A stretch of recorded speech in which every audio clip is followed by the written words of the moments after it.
Welcome back to Chai Chat with Lavina, where we are talking with Darshan Azad, who is paving our way and enlightening us about wills, probate, and inheritance tax. So, Darshan, straight away to you. The big thing about Darshan is that he's a solicitor as well as an advocate, which is a very rare combination. And we on Chai Chat we find rare things.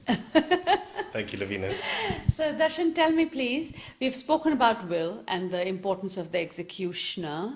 Is that Trustees right? and executors. The executors. I'm saying executioner as if.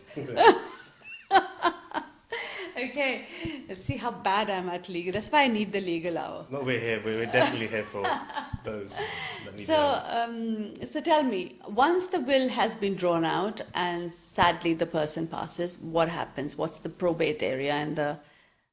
Probate is the name given for the process that follows, for the legal process that follows after you pass away.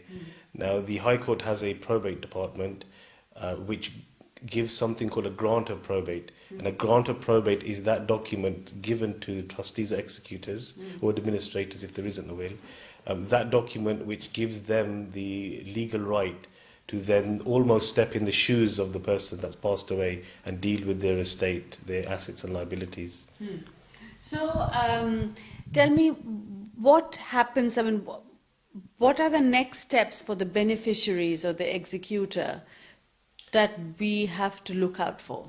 So when you pass away, your beneficiaries or executors or trustees will have to carry out the legal process called probate. But is that happens after the death certificate comes through, or how does it work step by step? So once the death takes place, you may have a will which details certain funeral arrangements and certain wishes. Now that can either be carried out in accordance with your will if you have time. If the funeral takes place, and you'll obviously have the death certificate to hand. The probate process can take place many weeks afterwards. And once the probate process takes place, it includes filling out an application form to the High Court, the probate department, also filling out an estate valuation to HMRC, which also could include paying the inheritance tax.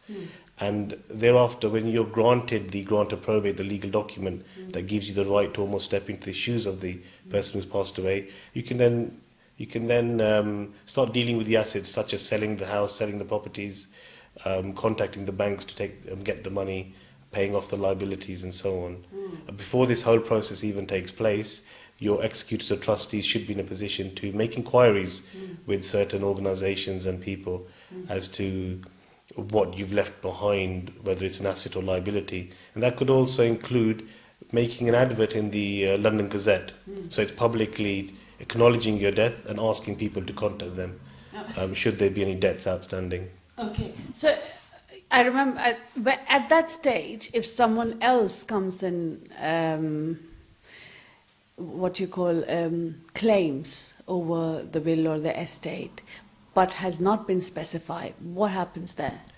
Well, if you've got a will, if you've got a will, then that should eradicate most of the problems, because you're specifying the people that you want to benefit from your estate. Brilliant. So that's important. That's a very important advantage of having a will. However, that doesn't mean that someone else still cannot come along and contest that the will isn't drafted correctly or the will has made an exclusion that shouldn't have been made. So the possibility is definitely. And can it be contested? It's a difficult area of law, and it's something which only the High Court has jurisdiction to hear. So it's something which is a complicated and very expensive area of law. Having a properly drafted will, which is valid and legal, should eradicate the problems of someone else coming along and contesting the will. Brilliant. So that's really, really important. To eradicate any problems later on, is best to just draft and keep the will. And however, this is someone had asked us, emailed us as well, a lot of email responses have come.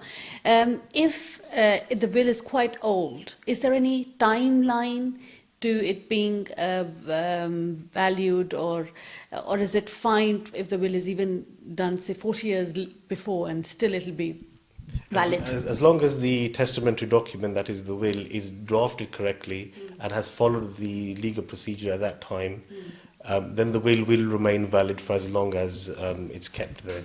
Brilliant. However, that goes to our previous point that you should be updating your will at certain milestones at least in your life. So over a 40-year period that you've mentioned as an example, there may have been certain milestones such as children being born, with grandchildren being born, marriages or deaths and so on. And that all needs to be taken into account on an ongoing basis to keep your will up to date. Now coming to inheritance tax. Please explain that, and where are we in terms of inheritance tax? What are the pitfalls and how can we benefit the most from it?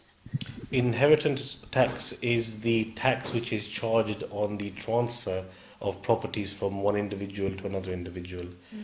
Each person in the UK has a threshold of £325,000, which is their nil rate band, and subject to that threshold they can transfer property without inheritance tax kicking in.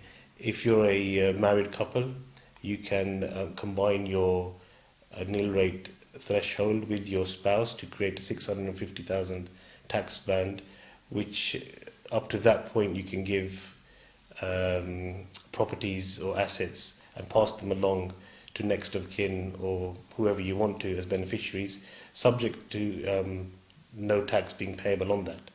And there are certain exceptions which may increase that figure if it's a residential property. Now, inheritance tax divides the nation very much because it's seen as a double taxation. You've paid tax on the estate that you've built, the assets that you've built, and then you've got to pay tax again on the passing of that, for example, onto your children or your grandchildren. Now, there are certain ways you can avoid paying that, such as making lifetime gifts during your lifetime. So during your lifetime, you can pass along certain assets to your children or to whoever you want, to third parties. Those lifetime gifts are subject to something called a 7-year rule. So as each year goes by, your potential subject to inheritance tax will be tapered and effectively go down. Brilliant. So last word on inheritance tax and the best way that people can use it to their benefit, if I may say. If you want to stand the best chance of making sure that your assets are dealt with in the right manner and the manner in which you want, it's always best to detail them in a will. Failing that, they will be dealt with how the law is under intestacy rules, and they may not necessarily be the way you wish your assets to go to. And they can be easily contested as well. They can be contested under intestacy rules, and there will be that would effectively create litigation, and the litigation may mean that eventually the assets that you leave behind are reduced. Yes. To stand the best chance of your estate not being contested against would be to leave a will behind that's properly executed and properly records your wishes in a legal manner. Brilliant. Thank you very, very much, Darshan. That was really useful.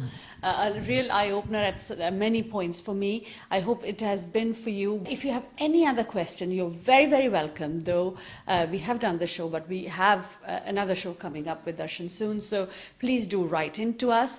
And the other show as well is on domestic violence and what can people who have been subjected to domestic violence have their options in the UK. They don't have a visa of this country, or they don't have they're not citizens of this country. What are their options if they're dependent? What are their options? So there are many areas that you can write into us about. So domestic violence, female genital mutilation, wills, probate and trust, you can still write on. So their address is chaichat@ashtak.com, or you can Twitter me as well at Lavina Tandon. Thank you. Take care and God bless.